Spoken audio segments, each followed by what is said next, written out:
Welcome, everyone. This is the School District of Waukesha Board of Education meeting for January 2025. This is Wednesday, January 15th, 2025, and we will begin with the Pledge of Allegiance. Please stand.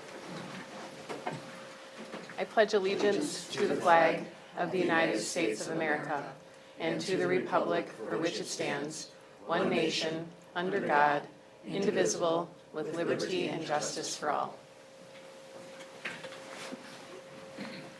Mrs. Ettinger, can you take the roll call, please? Mark Borowski. Here. Eric Brooks. Here. Thomas Harland. Here. Betty Koenig. Here. Gary Kozlowski. Here. Diane Voigt. Here. David Wad. Here. Anthony Zenobia. Here. Kelly Piasek. Here. And Ms. Ettinger, can you please verify that the meeting has been properly posted? Yes, it has. Thank you. We are going to jump over bright lights and recognitions tonight because we have bright lights and recognitions all covered in our report by student representatives. So we have two schools with us this evening, and we will begin with Madeline, who's here from eAchieve, I think. Are we starting with eAchieve or East? Sure. Okay, and then we have Isabella, who is here from East. Good evening. Welcome. I'm Jason Smith. I'm the Hi, principal Jason. of Waukesha. And we'll just wait for Madeline to get in on the WebEx from her home in West Bend. Jason, can you hit your microphone? Yes. Thanks.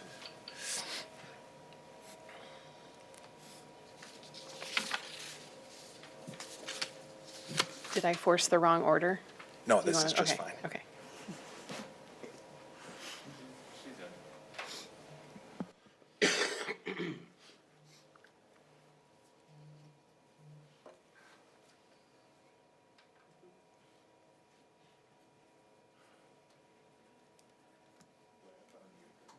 Yeah. Is she up?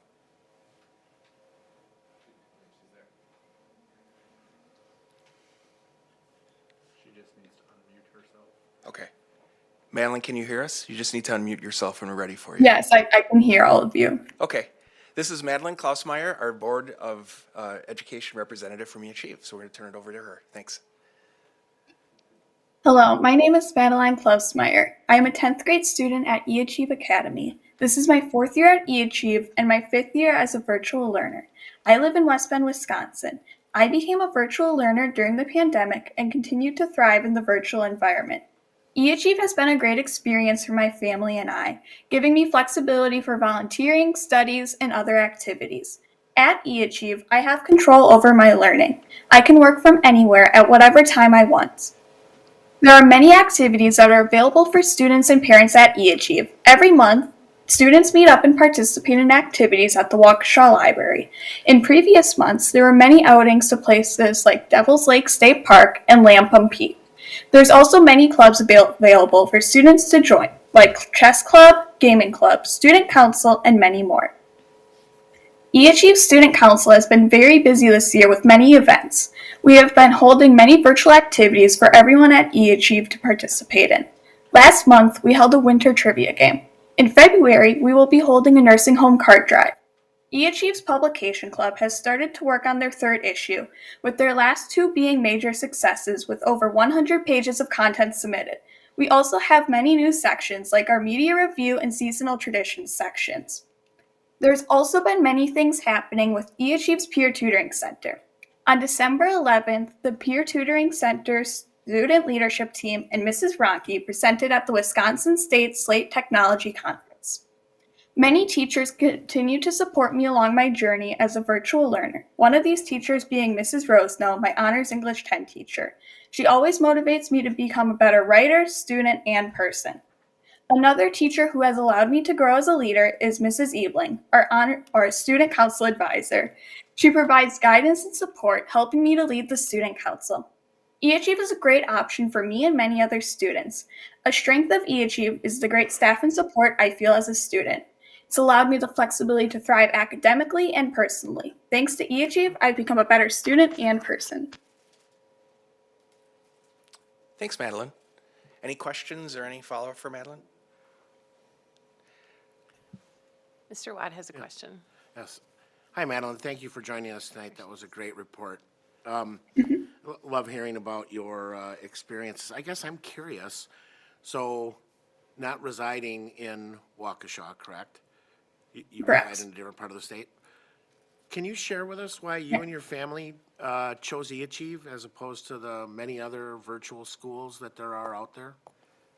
My family and I tried virtual learning through my home school district, at West Bend, but it didn't work out for us after a year. So my mom heard about eAchieve through one of the ads that they ran. So we decided to join, and it's worked ever since. Great, thank you. That's great. Anybody else? Mrs. Voigt? It sounds like you might be part of student council, that you know so much about the activities that they're involved in. Is that true? Okay, Yes, I'm the president of student council. This is my second term. okay. Congratulations, and thank you for sharing Thank some of you. the kinds of things that you're involved in doing as a sophomore in that leadership role.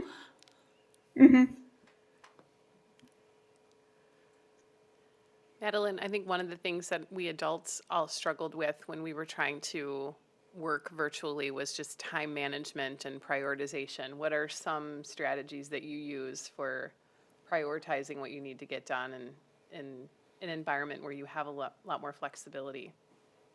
I have my own planner that I use where I write down all of my assignments that I have to do, and I just go through and I complete the easiest ones first and then more challenging. That works for me, but I know a lot of my friends use the Google Calendar with everything that they have to do. So there's many ways people get stuff done. Thank you. Anybody else? All right. I'm not seeing any other questions in the room, Great. so. Thank you. Thank you, Madeline. You're Thanks, welcome. Madeline, Thanks, Madeline. very well done. Bye. Thank you, Mr. Smith. All right, we will transition over to East. We have Isabella Anderson joining us tonight. Welcome.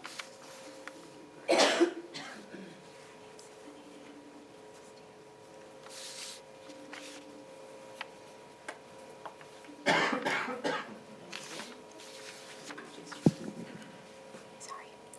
Is that on? Okay. Hi, Sue Poppy. I'm the principal over at East, and this is Bella, and she's amazing, and I'm excited to see what she wrote for you guys. Hang on, if I can get my thing into a slideshow. You good? All right, all yours. Hello, I'm Isabella Anderson, and I'm a senior at Waukesha East. I started as a freshman at South, but then I switched over to East my junior year, and I've been going there ever since. And before I went to East, I had struggled with social anxiety my whole entire life. I never really participated in classes because I was just nervous. And ever since I went to East, it's opened me up out of my shell. If you would have told me 2 years ago I would be standing in front of you guys, I would have laughed. Just being at East has given me so many opportunities and just given myself confidence.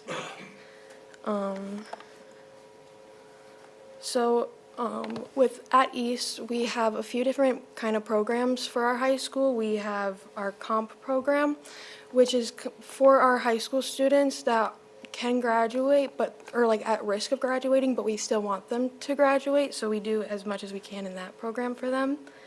And then we have credit, which is the program I'm in, which is basic, our normal, standard operation. And then option 2 is more of our customized program, unique programming towards students who are a few credits short of graduating, but they're very close to graduating. And then we have our newcomers program, which is our program for students that came out of the country, where their schooling ended at 9th grade or lower. And here you have to go to school until 18, so that's what that program is for them to still have school. So then starting off with East and our classes, we start off our mornings with our morning seminars, where we do a lot of our core classes like English, math, science, social studies, stuff like that. Lately, in our beginning of our class, we did a lot of our 9/11 projects, the impact of 9/11. We do a lot of like collaborative projects. So like we do a lot of hands-on things. We've been lately doing our Hunger Game dystopian like unit, where at first we started off by researching what revolutions are and how they affected different parts of the world.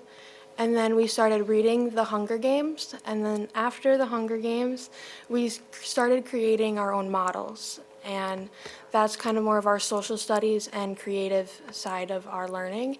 And then after we're done with that, we'll watch the movie and analyze the difference between the book and movie. And then we are doing also our career prep unit, where we have created cover letters and resumes and fake job applications and interviews. We've done mock interviews with other students, so we kind of get the idea of what a real interview was. And I actually recently just got a job with my resume and using the interview questions I had. Then we have our post-secondary exploration, where our students explore careers outside of school. So we have students go to WCTC, School 2 Skills, Edwards College, and Forward Careers, where students get to have hands-on learning and explore outside of high school options. Then we had a course provided to us that is Money Coach. This course is provided for seniors, and it is our financial literacy. And our seniors, we need that to graduate, and we are the only school who needs that to graduate. And it taught us budgeting, credit, how to write a check, how important that stuff is. And after we completed the course, we actually got money for it. So it was really nice that the school has it mandatory for us students. And then our math class is our skills set learning, which is what is mainly our basic standard math, which you would see in normal high schools. And then we go into our afternoon, after lunch, where we have crew, which is kind of like our advisory, where we learn on our student portfolio journal, where our seniors will, when we graduate, will display all of the stuff we've done throughout our East careers. And then we do Zello, which is career introducing the site, so it teaches, shows us different career options. And then we set SMART goals for school, and then personal SMART goals, just goals we have in general to complete. And then we do commutative games, so we collaborate and build that kind of skills. And then we go into our afternoon workshops. First semester, we have just a few, but we're growing in now into second semester. But we have art, where students can learn our Glowforge, 3D printers. We have sublimation. We have a lot of different mediums kids can explore. And today we actually had an art show where you can see a lot of where students did a lot of different things in art. And then we have our culinary, where kids get to explore many different cooking equipment and how to prep and show food. And they actually did Christmas Clearing Council this year and raised enough money to fund 2 families instead of just the one we planned. And then we have entrepreneurship and gardening, where kids get to learn about business and how to run a business. And then also gardening, and we have hydroponic center in our downstairs, so kids get to grow inside, and then they're actually building our garden outside once it gets more warm. And we have outdoor adventures, which is basically our PE class, but kids get to learn to fish, and they get their fishing license provided by the school, and they get to learn how to cast, do lures, and right now they're in our workshop building a birdhouse. And then we have PE and historical films, which is another form of PE where we do yard games, and We walk around downtown and explore like the different things in the river and stuff like that. And we play a lot of games, and we did geocaching, which was really fun. A lot of us didn't know what that was, so it was really cool to just walk around and find different things. And we play a lot of board games because it's kind of, our PE is a lot of outside and nature, but once it got cold, we did more games, and we would analyze historical films and how it impacted relationships, the world, and just stuff like that. And now into second semester, a lot of stuff, we are doing a very big change, and this is all due to our students. A lot of this I've come up with. And a lot, like, we just wanted a lot more variety and choice in our afternoon and just have a lot more fun, but still learning with it. So we have new afternoon classes, and we are starting a and B day class. So before we only had one class in the afternoon for 2.5 hours, and now we get to switch off between two. And our new classes are Get Your Game On, Crime Scene Investigation, Culinary Cultivations, BizWiz Academy, EcoGrow Explorers, Constructive Creations, The Art of Fishing, and FitQuest. So Get Your Game On is for students to explore just a wide, different variety of games and collaborate with each other. And then in the class, they'll also get to create a board game with our 3D printer, Glowforge, and explore those mediums too. And then CSI is for kids to feel like a forensic science and learn about crime scenes and how to analyze those. And then Culinary Cultivations is basically what our culinary class is still, just cooking and prepping and stuff like that. BizWiz Academy is just focusing on the business side and like that, so we kind of just split up EcoGrow Explorers and BizWiz Academy, so they're two separate classes. And then Constructive Creations is just in the workshop and working with the saws and different tools, and also working with the 3D printer and Glowforge.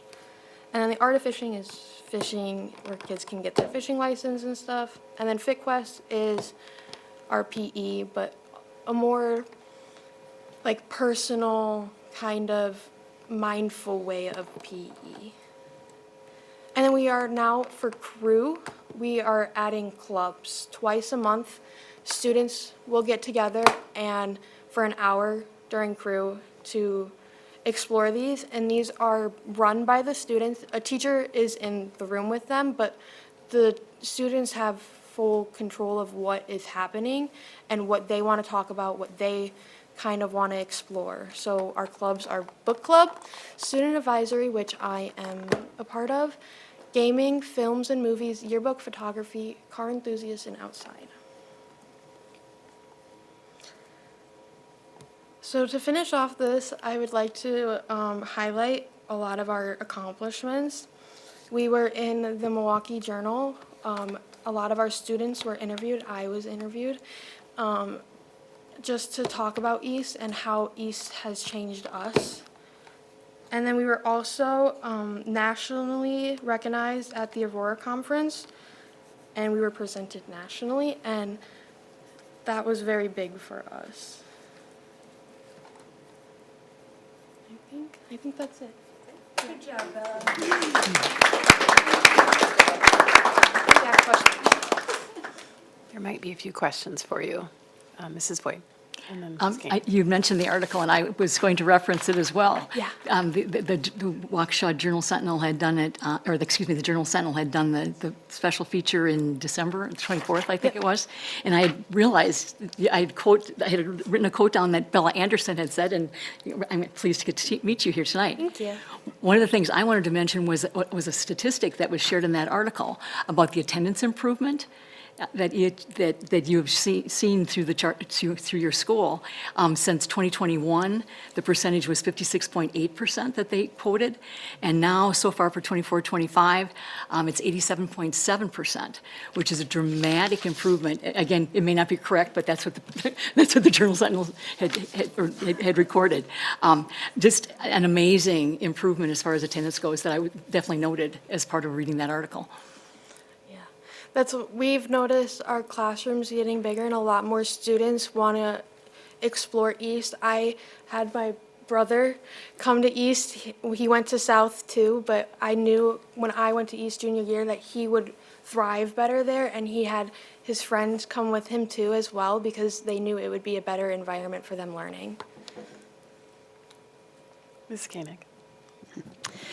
Well, Bella, my goodness, if you wouldn't have told us that you had suffered from social anxiety, I would have never in a million years thought that. You obviously have come so far. And as I'm sitting here listening to you, I'm just trying to figure out what it is that has transformed you.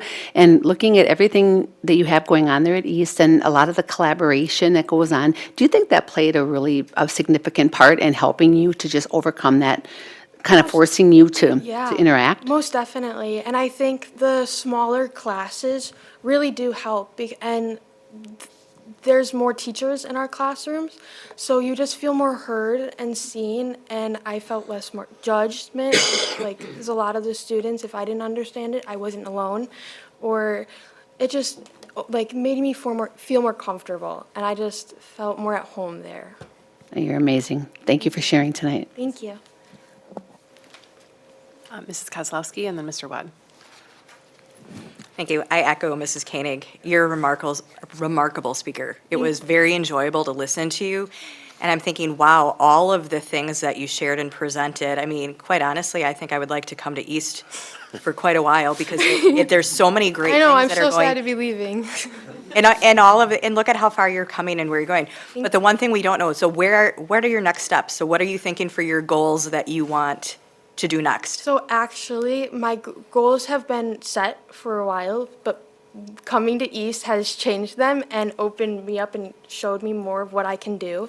So before coming to East, I always just settled to do cosmetology or an esthetician and do something in that because I have skills in that, but I never really enjoyed it. But this year we did winter door decorating, and I designed the poster and ad for that. And we were able to do, I think, 2 Spirit Weeks this year already. And I got to design all of those and put together all of those. So doing all of those just showed me I like marketing. So after this, I will be going to Florida and doing school for marketing. Excellent. What a delightful. It was great. Thank you. Thank you. Mr. Wad and then Mr. Brooks. Yeah, Mrs. Kozlowski actually asked what I had intended to ask, which is what are your next steps? But I will echo her comments. Your presentation was fabulous. Thank you. I continue to be just amazed by the students and the things we hear from them and from watching, when I've had the opportunity to be there, the great things that you all are doing there. And congratulations on all of your successes and best of luck in your future endeavors. Thank you. Mr. Brooks. Thank you. Yeah, just piling on what everybody else said. Congratulations. Thank you for being here. It was an excellent presentation. I love anytime we have an East presentation because the students, it's a lot of stories like yours where your traditional high school setting wasn't the best fit for you, but you go to East and you just discover something about yourself that you didn't know and you find that potential. And anytime we get a teacher or a staff member coming to a meeting to present about things going on at East, you can just tell how passionate the people who work there are. And I was happy to see that the Journal Sentinel article came out because it showed a lot of other people what we already knew in Waukesha, which is that East is a hidden gem and that there's a lot of great things going on. And so I'm thankful for your time tonight. I guess my question would be, and maybe you kind of touched on this already, if there was a lesson that you learned at East that you could have taught yourself or that you wish you would have known before coming there at your previous school, what would it be? Keep going. Even though it's hard, keep going. It's worth it in the end. I really didn't think I would graduate a few years ago. I really didn't. And now I am doing everything above and beyond graduating, and it's just such a good feeling, and it's a good feeling that a school gave me that feeling. Awesome. Well, congratulations again. I'm very proud of you. Thank you. Bella, you've obviously made a huge impression on this board, so we're all very impressed by how articulate you are, how resilient you are. Thank you. You did an excellent job tonight, and we're super proud of you. Thank you. Thank you for being here. Thank you. All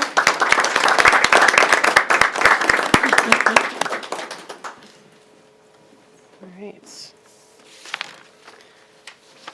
On to the next item on our agenda, which is our opportunity for citizens to speak. We have one speaker tonight.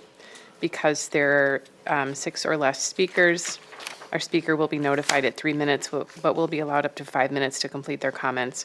We expect all speakers to honor our time limit, refrain from using any inappropriate language, and to be respectful in their comments. Speakers who do not meet these expectations may be prohibited from speaking at future board meetings. Speakers are here to address the board, not the audience. The school board does not endorse any comments made by members of the community here tonight. We would like to remind our community members of the impact of their words on others and that our children are watching. We commit to communicating with you in respectful and productive ways and ask that you do the same. We also expect that the audience will be respectful of the speaker and of the board and refrain from responding with verbal comments, cheering, applause, or other behavior that will detract from the meeting. Please note that no obstructions can be created between the board and the audience. Visual aids cannot be used, and the area behind the speaker and podium will be clear during public comment. Also, in order to respect our speaker and meeting participants, please silence your cell phones. Our speaker this evening is Paul Reese.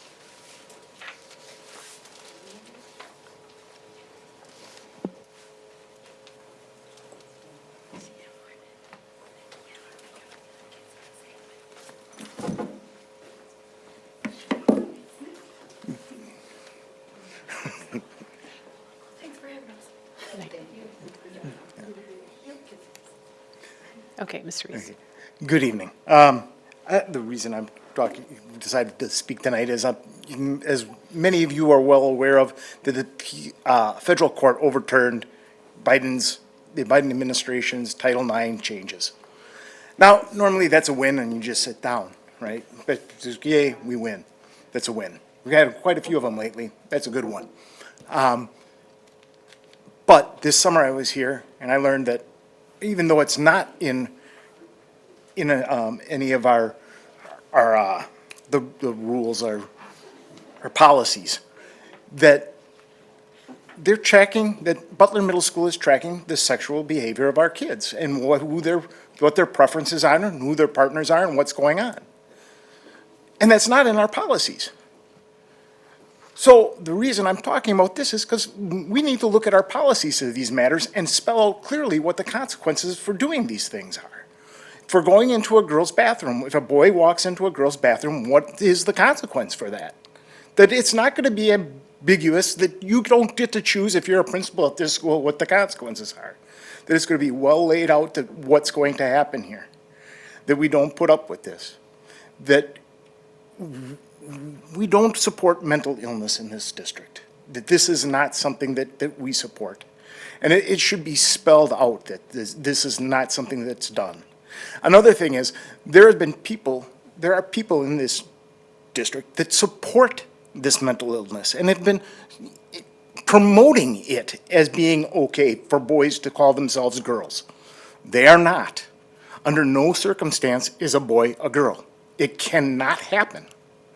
They say gender and sex are two different things. It's like saying automobile and car are two different things. They're not. They're two different words, not two different things. And confusing kids at a confusing time in life is obscene. It is absurd that it's permitted.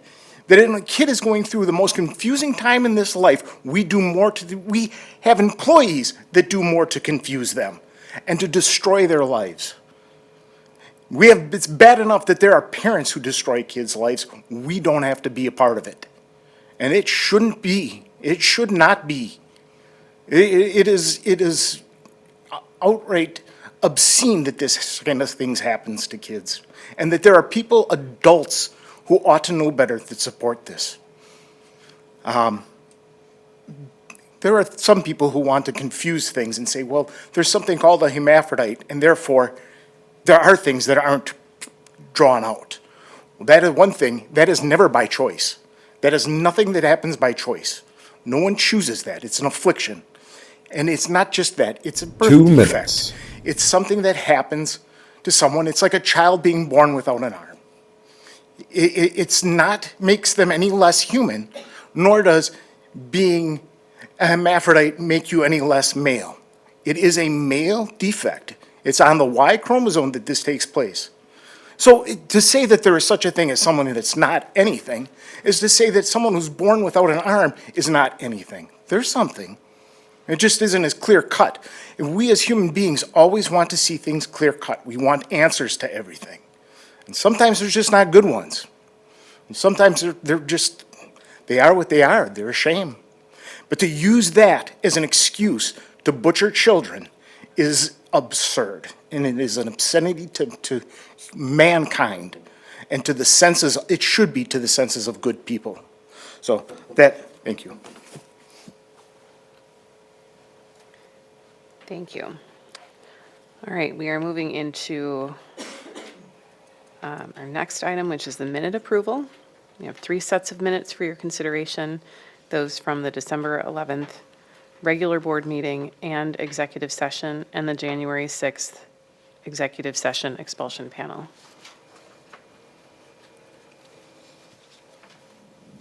So moved. Moved by I'll Mr. second. Zenobia, seconded by Mr. Borowski. Thank you. Any discussion or questions?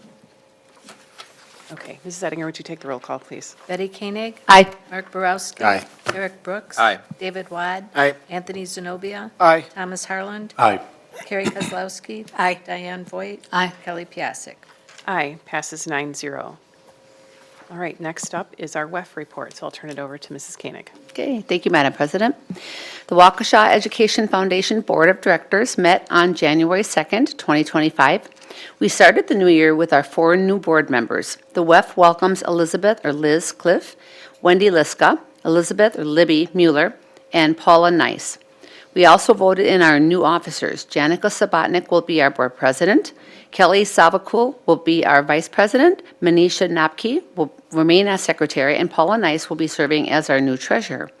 Watch our social media for some upcoming board recognitions. We are grateful for the individuals who serve on our volunteer board of directors. In mid-December, we dropped off 90 pairs of gloves to the Christmas Clearing Council as part of the Share the Gloves campaign. Special thanks to our donors and to Farm and Fleet in Waukesha and the Waukesha Kiwanis Club for their additional donations that made this possible. Members of our board also participated in Blessings in a Backpack race to feed event last week. It was a fantastic event that resulted in 10,000 bags of food being packed in just a few hours, and we were happy to help make it happen. Shout out to South High School's SALT, which stands for Student Athlete Leadership Team, who won the student division and took second place overall. We were proud to be there and proud to see SDW represented by this fantastic group of students. We have our busiest time of the year coming up. The WEF scholarships, we are pleased to be offering over $44,000 in scholarships and awards in 2025 to students in our district. The scholarship window opens on 1/21 and closes on 3/20. We are working with all district high schools and eAchieve to market these opportunities. Lynette is also going to go to all the high schools in January and talk to seniors about some tips on staying organized during this busy scholarship season. WEF grants. We will be opening our annual grant application to SDW educators and staff on Monday, February 3rd, 2025. The grant application will close on April 7th. Communication is available on the website via direct email to staff and on our social media. The grant amount for 2025 has not yet been announced. The WEF welcomes the opportunity to visit schools or a staff meeting to answer any questions. Next, our evening in education. A reminder that the Evening for Education date is Tuesday, March 18th, 2025. Ticket and sponsorships, including table sponsorships, are now available. Visit the Evening for Education page on our website. Visit the site directly at wefefe25.givesmart.com or text WEFEFE 25 to 76278. Please help us promote this event. We have 151 tickets sold out of an available 280. We have plenty of sponsorships still available. The 2024 WEF Awards. The award committee is meeting this week, and we will be announcing our 2024 award winners later this month. And please mark your calendars for other 2025 events. Partners in Education reception will be 6/17 of '25, and the annual golf outing is 8/7 of 2025. Any questions, please reach out to the WEF office at extension 1143 or email Lynette. Madam President, this concludes my WEF report. Thank you. Thank you, Mrs. Koenig. So many things happening, and it is really the busiest time, or getting to the busiest time, so thank you for that. All right, we'll move next to our consent agenda. Mr. Clark will present this evening's gift. Yeah, just one gift tonight. The Merkel Specialty Insurance Company donated $8,500 to the district to be used for students with negative food service account balances. Thank you for that. Your consent agenda tonight includes various categories for approval. As always, if any board member wishes to have an item set aside for separate consideration, you'll have that opportunity.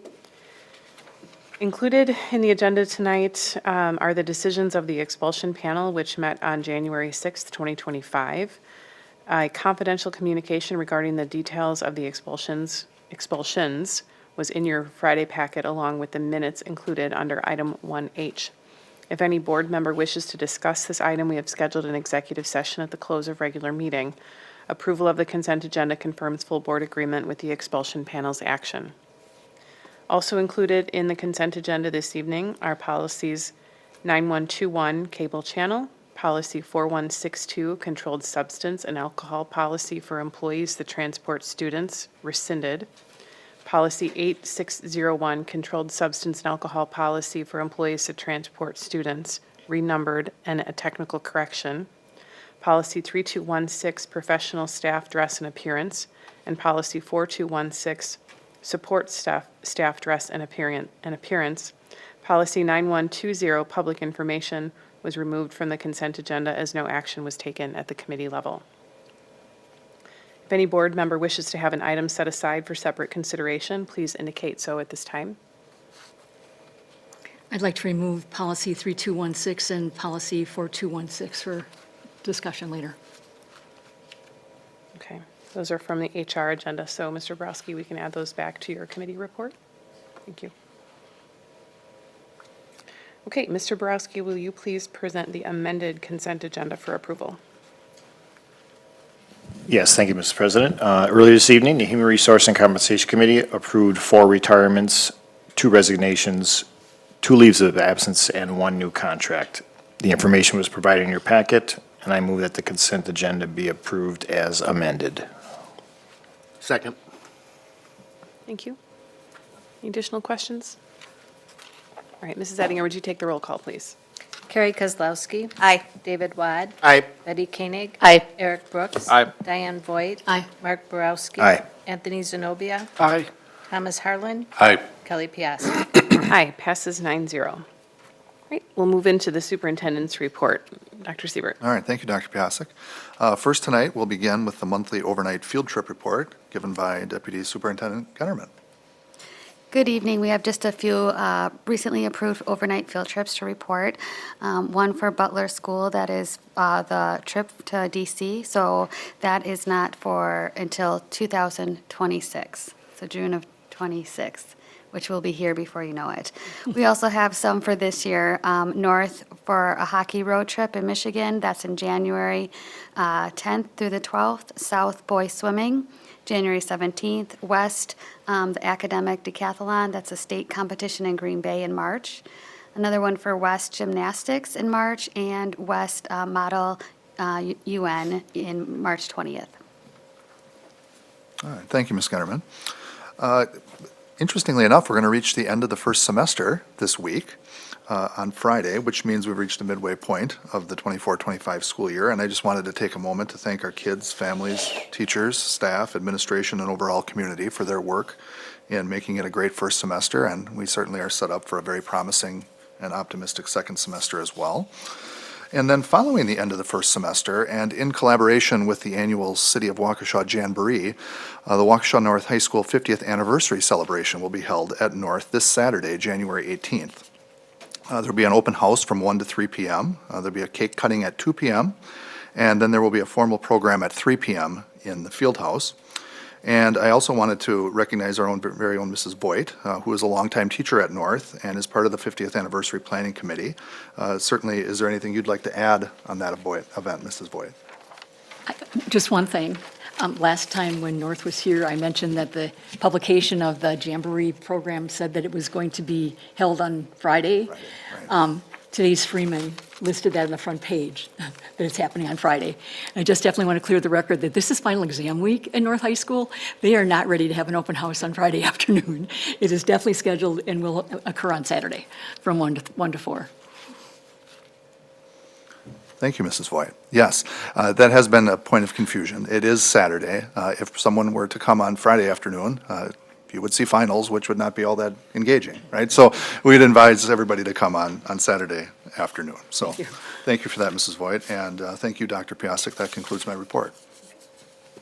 All right, thank you. We will move into our committee reports, and we start tonight with the Policy and Government Relations Committee presented by Mr. Wad. Thank you, Mrs. President. The Policy and Government Relations Committee met on Monday, January 13th, 2025. In terms of action items, Policy 9121 Cable Channel was on the consent agenda this evening. This policy has been rescinded because it is no longer applicable. We are not capable of broadcasting over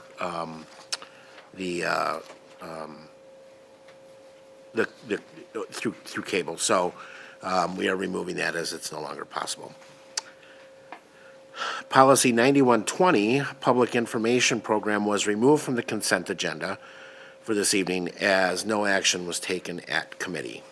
The Policy Committee discussed revisions to the section of Policy 9120 pertaining to the broadcasting and recording of meetings. We came to the consensus that language should be added to clearly define the point in time to start recording meetings and how editing recordings should be handled, including who has decision-making authority to make edits and how such edits will be communicated to the public. This policy will be brought back to the Policy Committee in February for further review. Any questions on any of that? All right, and then for our discussion and information items, there were 4 discussion information items on the agenda.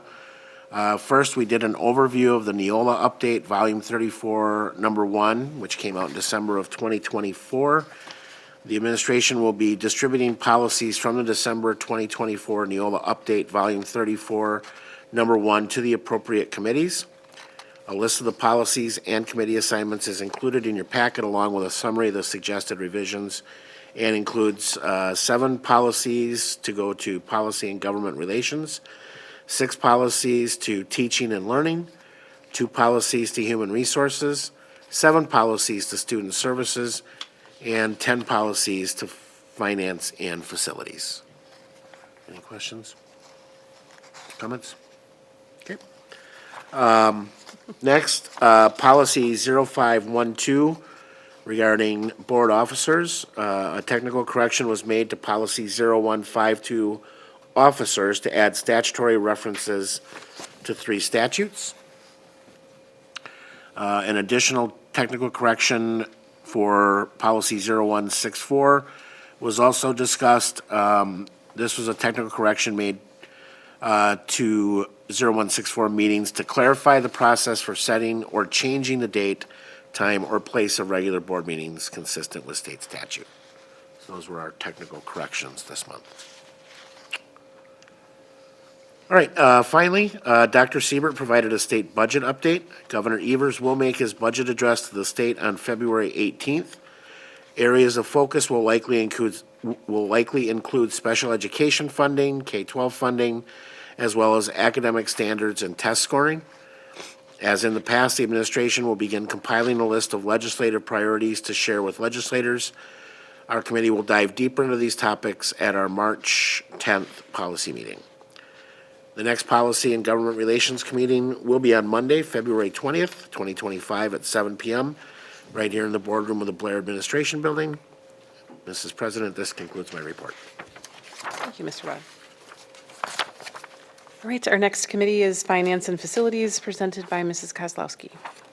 Thank you, Dr. Piasek. The Finance and Facilities Committee met on Monday, January 13th. There were no action items and 2 discussion items. The first discussion item was the monthly budget report. The committee was presented with an update on the fiscal activity of the school district through December 31st. Revenues and expenditures are within limits for both the general and special education fund. The district is also operating within our approved budget in all other funds. The second discussion item was the long-range budget forecast. The administration presented SDW's annual multi-year budget forecast. The projection shows a continued 3 to 4 million deficit in the years ahead, primarily due to continued declining resident enrollment and inflation. The next Finance and Facilities meeting is scheduled for Monday, February 10th, 2025 at 5:30 in the boardroom. And Dr. Piasek, this concludes my report. Thank you. All right, our next committee is Teaching and Learning, presented by Mrs. Koenig. Thank you, Madam President. The Teaching and Learning Committee met last week, Tuesday, January 7th, 2025. We have 3 discussion or information items that appear on the agenda for teaching and learning this evening. Our first item tonight is the middle school science pilot. This is an update as part of the curriculum design cycle and resource adoption process for middle school science. We had first reviewed this topic at the August 2024 Teaching and Learning Committee meeting, and at that time shared the current curriculum and curricular resource, which is IQUIST, that has been in place since 2016. As part of the resource adoption process, the team presented their recommendation for a curricular resource. The team is recommending TCI's Bring Science Alive, and board members have information to access the resource. The team will return to Teaching and Learning in February to present the final quote based on the subscription model and quantity, and will seek final approval at that time. Our second item is the Act 20 update. This report provided updates around SDW's work to meet the requirements of Act 20. Act 20, which was passed in Wisconsin on July 20th, 2023, makes several comprehensive updates to literacy instruction, including a requirement of science-aligned early reading instruction. The law was written to improve reading and literacy outcomes for K-12 students. The report highlighted components of the law, including the 9 areas of science-based early reading instruction, the plan to ensure all principals and teachers receive the required training, and details about the assessments given throughout the whole diagnostic process. The team also shared information on the individual reading plans that will be created and implemented for those students who demonstrate need. And our third and final item tonight is the Curriculum Resource Review Timeline. The purpose of this report was to provide an update on the curriculum resource renewal timeline. Despite having a curriculum resource renewal timeline in place, the Teaching and Learning Committee team has needed to pivot or revise the timeline based on the significant curriculum adoption that was done in the 2021 to 2023 due to the one-time ESSER funds that were available to the district, along with other changes in the state requirements with reading instruction and resources. The report provided an overview of the work in progress around the timeline, along with a financial strategy to protect budget capacity for anticipated future curricular needs. Again, Madam President, that concludes the Teaching and Learning Committee report. Our next meeting will be held on Tuesday, February 4th, 2025 at 7 p.m. in the boardroom here at the Blair Administration Building. Thank you. Thank you. Mr. Watt has a question. Yeah, I don't really have a question, I just have a comment. I had the opportunity to watch, as I do every month, and this month was just another reminder, and for those who may be watching out in the public, I can't stress highly enough the importance of, and I think what you can learn about what's actually going on in this district from the focus of academics and you know, this month, the prioritization we're making from a financial standpoint, and planning to continue this effort to revamp our curriculum. And so anyway, I would encourage people to watch it. From my perspective, it was, again, awesome to see the administration's presentation on the middle school science pilot, the diligent work that they're doing.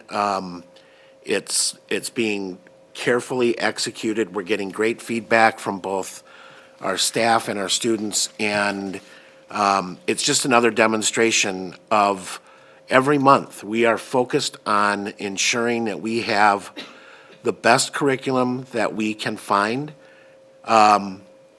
We have an amazing administration and teaching staff who are vetting it and then implementing it and teaching it. I'm extremely proud of this administration and this board for continuing to make those commitments and making them our priority.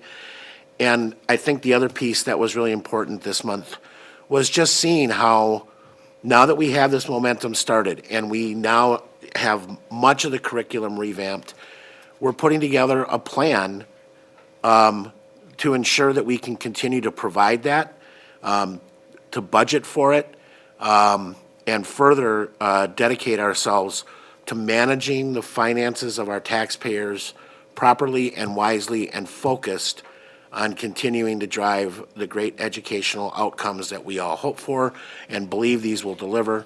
So I just want to congratulate the committee and encourage the public to make sure that they're watching that, because we don't get that level of discussion all the time at this board, at this meeting. I appreciate that comment, and I can't help but respond to it because I think it's just been a long time hope for many of us that we could sit with our CFO and our leader of teaching and learning and talk about the strategy for funding exceptional evidence-based curriculum, the long-term strategy for that. So we've touched every piece of curriculum in the last 4 years. It's been a challenge to our administrators. It's been a significant challenge to our teachers from a professional development perspective and just bringing on new resources. And yet we know that everything has an expiration date. So I think that planning has been really exciting. I think we all left that meeting feeling pretty energized that that's an important strategy. There really is nothing more important that we're here to do. So, and we're starting to see the outcomes. It's just that takes time, obviously, to saturate with new curriculum. Go ahead. Yeah, if I could just kind of tag on to that. I mean, I was shocked when I learned what our annual budget was for curriculum before this board, starting in around 2021. And with the help of the funds that we got from ESSER, which some districts used for very different purposes than what we did. But we saw that as an opportunity. We moved forward. Instead of having curriculum that was being just sort of culled by individual teachers and formed as they went because there wasn't a sufficient budget to purchase those to where we're at now. Whereas you say, Dr. Piasek, we have touched virtually all the curriculum in all of our schools in this district and now have a plan to ensure we don't find ourselves in that situation again, where we're making choices to spend money on things other than the curriculum, is just terrific. And I don't think we can call that out enough, because that is, in my opinion, the greatest success of this administration and this board over the last 3 to 4 years. Thanks for that.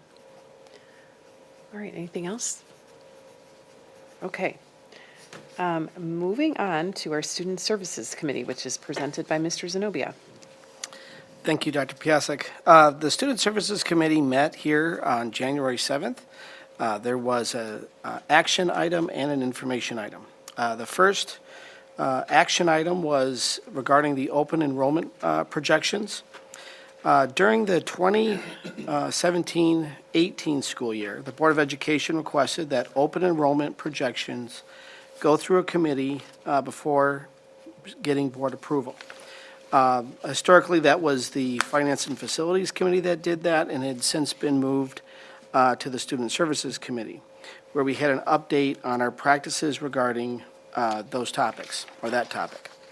Mr. Pat had shared the 25-26 forecasted open enrollment space in the district per policy 5113. The board shall review its open policy program annually before the open enrollment application period for the 25-26 school year, which is open from February 3rd to April 30th of 2025. The Wisconsin State Statute 118.51, Parent 5, Parent A1, requires every school board to act on space availability at the regular board meeting in January each year. State law also requires to declare the number of open seats at each grade level, and the chart of complete open enrollment projections can be found in our board docs. These projections were moved for full board approval tonight, and I so move. Second. Seconded by Ms. Kozlowski. Any questions? Mr. Wad? Yeah, I made a note when I was watching that presentation, and first of all, I want to make sure that I understood it correctly. I thought I heard that we turned down 38 applications for open enrollment from outside the district. Did I get that number correct, or am I in the right neighborhood? Was there 30-some that we? For 24-25, we denied 57. What about for 25-26? Maybe I may not have. That we're not there We yet. haven't made that decision, okay. Correct. So if I could just go back to 24-25, what is generally the reasoning behind a denial of an open enrollment request? Is it purely staffing, or are there other factors?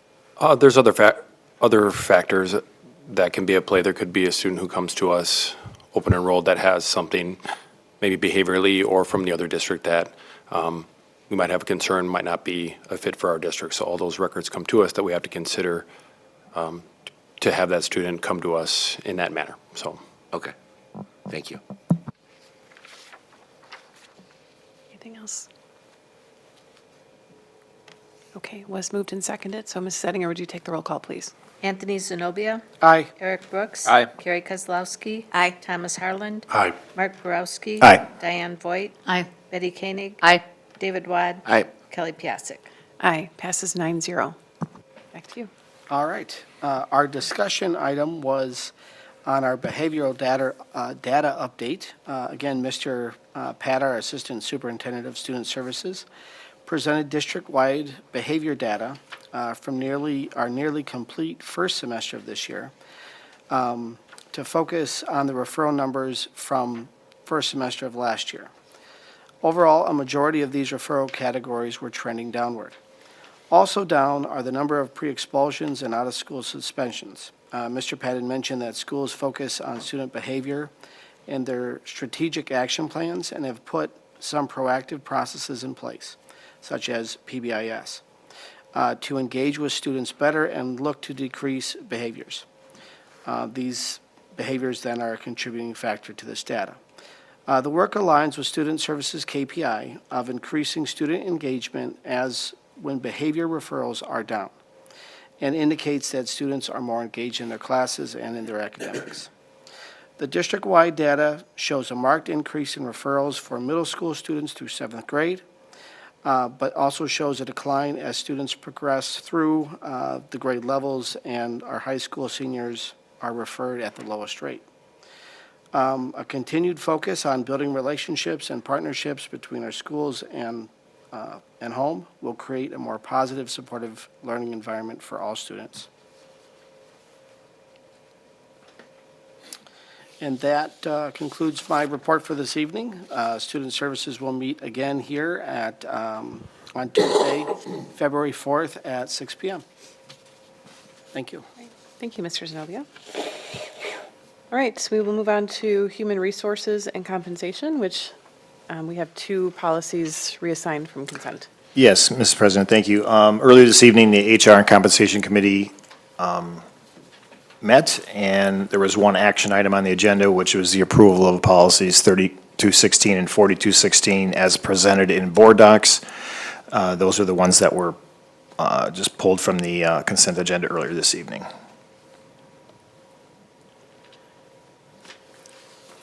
Mrs. Voigt. I can speak to why I asked to pull it.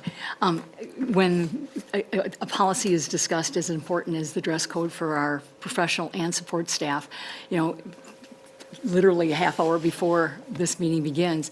I'm sure not all board members have had a chance to realize what that entails, and I don't think it'd be appropriate for us to vote tonight without having some further discussion besides being, just passed, without any discussion on a consent agenda.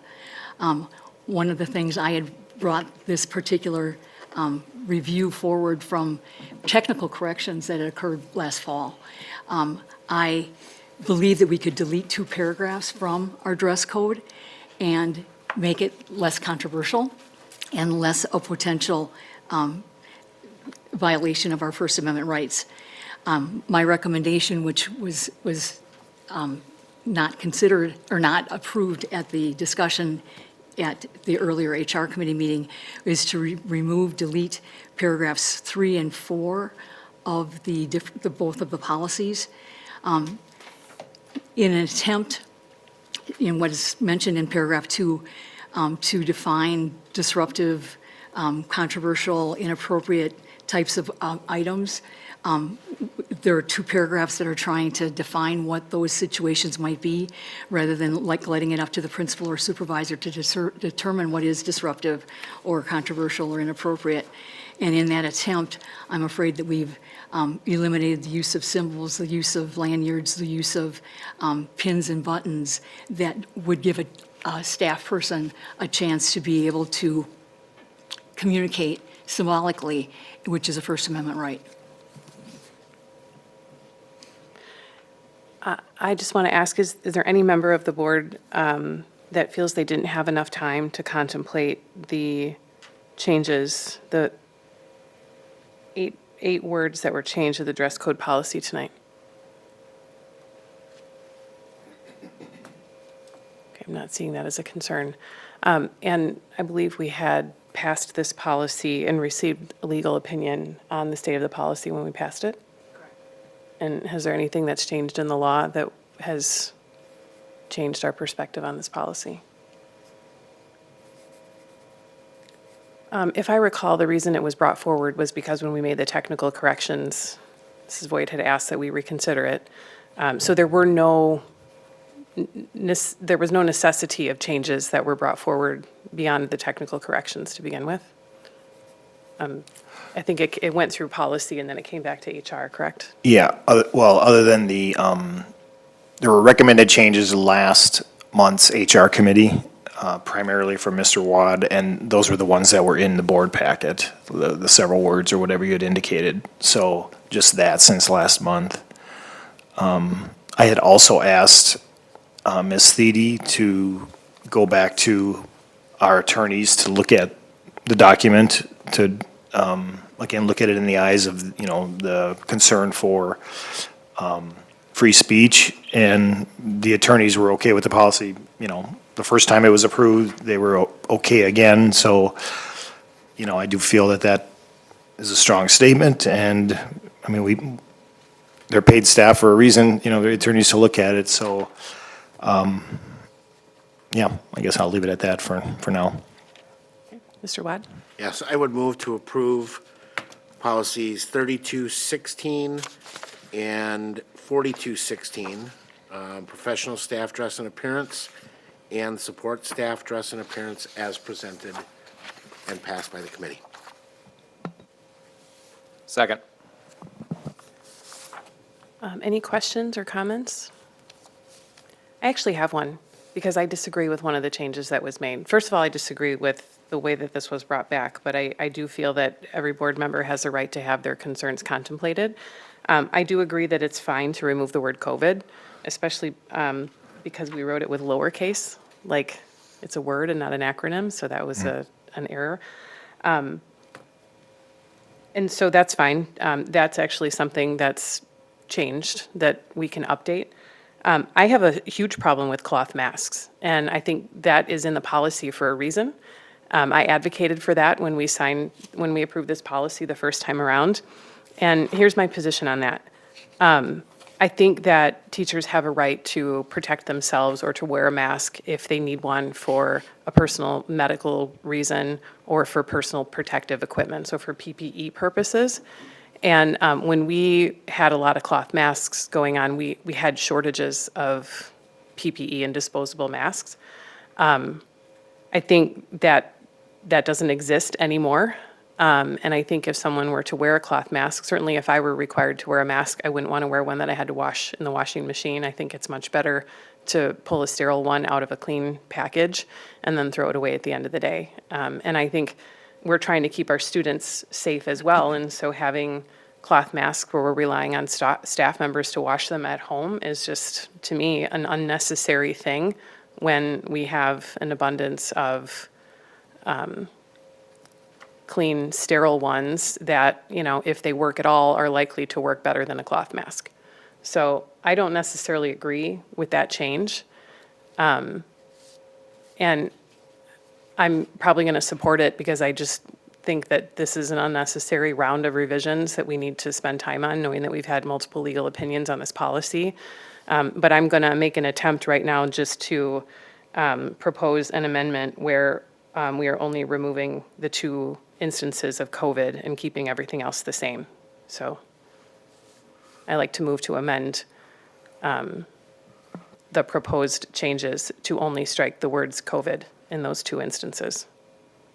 Can I clarify, there is one, it looks like, I don't know if it's a typo correction where A1? letter A1. Certainly.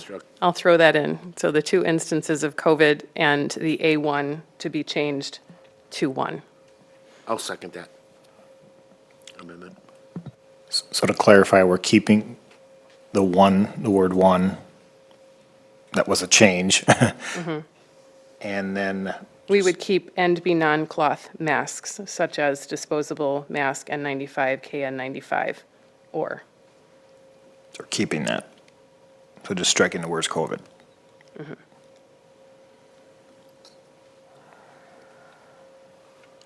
Mr. Wad? Yeah, so I will acknowledge, I actually contemplated making this amendment, but knowing that we were nearing the end of our time in HR, I chose to wait and see whether we wanted to perhaps do that if it was brought out of the consent agenda.